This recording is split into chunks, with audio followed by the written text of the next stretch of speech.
Karnataka news beet follow ಮಾಡಿ, subscribe ಮಾಡಿ.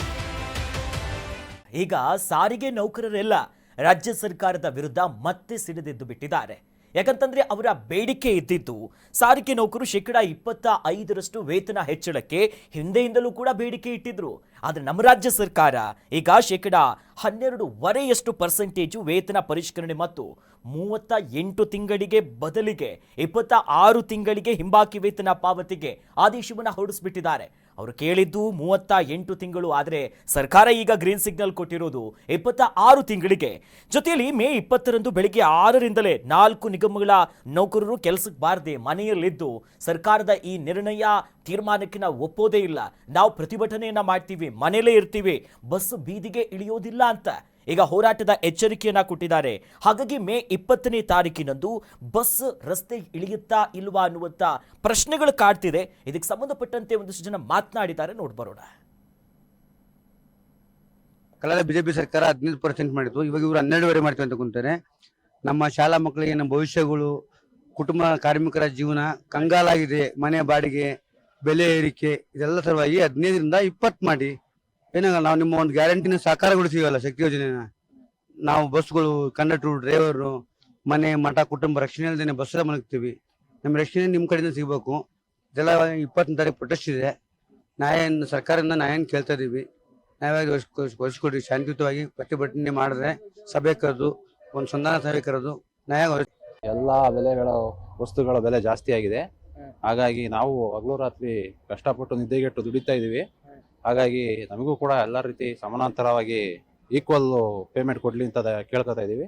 ನಮ್ಮ ಕಮಿಟಿ ಅವರೆಲ್ಲ 20ನೇ ತಾರೀಕು ಏನು ತೀರ್ಮಾನ ಮಾಡ್ತಾರೆ ಆ ಥರ ನಾವು ಅವ್ರ ಜೊತೆ ಸೇರಿ ಮುಂದುವರಿತೀವಿ. ಅದೇ ಅವ್ರು ನಮ್ಮ ಕಮಿಟಿ ಅವರು ಯಾವ ರೀತಿ ಸೇರ್ಕೊಂಡು ಅವ್ರು ಏನು ತೀರ್ಮಾನ ತಗೋತಾರೆ ಅವ್ರಿಗೆ ನಾವು ಕೈ ಜೋಡಿಸ್ಕೊಂಡು ಹೋಗ್ತೀವಿ. ಸಾರಿಗೆ ಒಳಗೆ ಹಿಂದಿನ ಸರ್ಕಾರ ಏನು 15% ಮಾಡಿತ್ತು, 15% ಮೇಲ್ಪಟ್ಟು ಮಾಡಿದರೆ ಈ ಸರ್ಕಾರ ಒಂದು ಒಪಿನಿಯನ್ಗೆ ಏನೋ ಡ್ರೈವರ್ ಕಂಡಕ್ಟರ್ ಒಂದು ಸಮಾಧಾನಕ್ಕೆ ಬರ್ತಾರೆ. ಅದನ್ನು ಬಿಟ್ಬಿಟ್ಟು ಹಿಂದೆ ಮಾಡಿರೋದು 15% ಬಿಟ್ಟು ಇವರು 12% ಡೌನ್ ಮಾಡಿದಾಗ ಬೆಲೆ ಏರಿಕೆ ಕ್ರಮ ಇಳಿಮುಖ ಆಗಲ್ಲ, ಏರಿಕೆ ಕ್ರಮ ಆಗುತ್ತೆ. ಆದ್ದರಿಂದ ಮುಂದೆ ಇವತ್ತು ಡ್ರೈವರ್ ಕಂಡಕ್ಟರ್ಗಾಗಲಿ ಕೆಲಸಗಾರರಿಗೆ ಒಳ್ಳೇದಾಗಬೇಕು ಅಂದಾಗ ಇವರು 15% ಮೇಲ್ಪಟ್ಟು ಏರಿಕೆ ಕ್ರಮ ಮಾಡ್ಕೊಂಡಾಗ ಯಾವುದು ತೊಂದರೆ ಇರಲ್ಲ.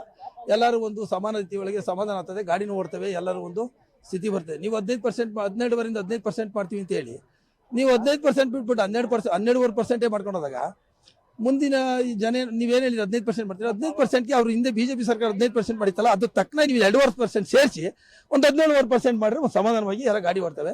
ಅದನ್ನು ಸರ್ ಮಾಡಿ ನಮ್ಮ ಸರ್ಕಾರದ ನಮ್ಮ ಸಚಿವರು ಎಲ್ಲ ಮನಸ್ಸು ಮಾಡಿ ಒಂದು ತೀರ್ಮಾನ ಮಾಡಿದರೆ ತುಂಬ ಒಳ್ಳೇದಾಗುತ್ತೆ. ನೋಡಿ, ಸಾರಿಗೆ ನೌಕರರ ಗೋಳು ಕೇಳೋರು ಯಾರು ಅನ್ನೋ ಮಟ್ಟಿಗೆ ಆಗ್ಬಿಡ್ತು. ಅವರ ಬೇಡಿಕೆಗಳು ಹಿಂದಿನಿಂದಲೂ ಇತ್ತು, ಎಷ್ಟೊಂದು ಹೋರಾಟ ಮಾಡಿದ್ರು.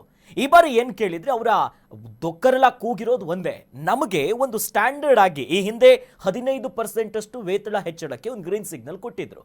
ಆದರೆ ಈ ಬಾರಿ 15%ಕ್ಕಿಂತ ಜಾಸ್ತಿ ಬೇಕು, ಒಂದು 25% ಆದರೂ ಕೊಟ್ಬಿಡಿ ಸ್ವಾಮಿ ಅಂತಿದ್ರೆ ರಾಜ್ಯ ಸರ್ಕಾರ ಕೊಟ್ಟಿರೋದು 12.5% ಅಷ್ಟೇ ವೇತನ ಹೆಚ್ಚಳಕ್ಕೆ. ಈ ಸಾರಿಗೆ ಇಲಾಖೆಯಲ್ಲಿ ಕೆಲಸ ಮಾಡುವಂಥ ಚಾಲಕರು, ನಿರ್ವಾಹಕರು, ಅದಕ್ಕೆ ಸಂಬಂಧಪಟ್ಟಂಥ ಸಿಬ್ಬಂದಿಗಳು ಅವರೆಲ್ಲ ಹೇಳ್ತಾ ಇರೋದು ಒಂದೇ, ನಾವಿದನ್ನು ಒಪ್ಪೋದಿಲ್ಲ. ಬೆಲೆ ಏರಿಕೆ ಜಾಸ್ತಿ ಆಗ್ತಿದೆ, ಹಿನ್ಮುಖದಲ್ಲಿ ಬರ್ತಿದೆಯಲ್ಲ ಸ್ವಾಮಿ, ಇದು ನಾವು ಹೆಂಗೆ ಒಪ್ಪೋದು ಇದನ್ನ ಅಂತ.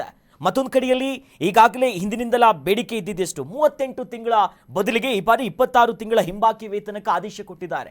ಇದು ಏಕಪಕ್ಷೀಯ ನಿರ್ಧಾರ, ಯಾರ ಒಮ್ಮತ ಕೂಡ ಪಡ್ಕೊಂಡಿಲ್ಲ, ನಮ್ಮ ಯಾರ ಮಾತುಗಳನ್ನ ಕೇಳಿಸ್ಕೊಂಡಿಲ್ಲ. ಸರ್ಕಾರವೇ ಅವ್ರಿಗೆ ಇಷ್ಟ ಬಂದಂಗೆ ಈ ರೂಲ್ಸ್ ಮಾಡಿಬಿಟ್ಟಿದೆ. ಹಾಗಾಗಿನೇ ಮೇ 20ನೇ ತಾರೀಕು ನಾವು ಪ್ರತಿಭಟನೆ ಮಾಡ್ತೀವಿ, ಬೀದಿಗಿಳಿತೀವಿ. ಈ ಬಾರಿ ಯಾರು ಬಂದರೂ ನಾವು ಕೇಳೋದಿಲ್ಲ, ನಮ್ಮ ಸಮಸ್ಯೆನ ನೀವು ಕೇಳಿಸ್ಕೊಳ್ತಾ ಇಲ್ಲ ಅಂತ ಅನಿರ್ದಿಷ್ಟಾವಧಿಯ ಹೋರಾಟದ ಎಚ್ಚರಿಕೆ ಕೊಟ್ಟಿದ್ದಾರೆ. 20ನೇ ತಾರೀಕು ಅಷ್ಟರ ಒಳಗೆ ಇವರನ್ನ ನಿಭಾಯಿಸುವಂತ ಕೆಲಸ ಮಾಡ್ತಾರಾ ಅಥವಾ 15%ಗಿಂತ ಜಾಸ್ತಿ ಕೊಡುವಂತ ಭರವಸೆ ನೀಡ್ತಾರಾ ಇಲ್ವಾ, ಅದನ್ನು ಕಾದು ನೋಡಬೇಕು. ಕರ್ನಾಟಕ ನ್ಯೂಸ್ ಬೀಟ್ ಫಾಲೋ ಮಾಡಿ, ಸಬ್ಸ್ಕ್ರೈಬ್ ಮಾಡಿ.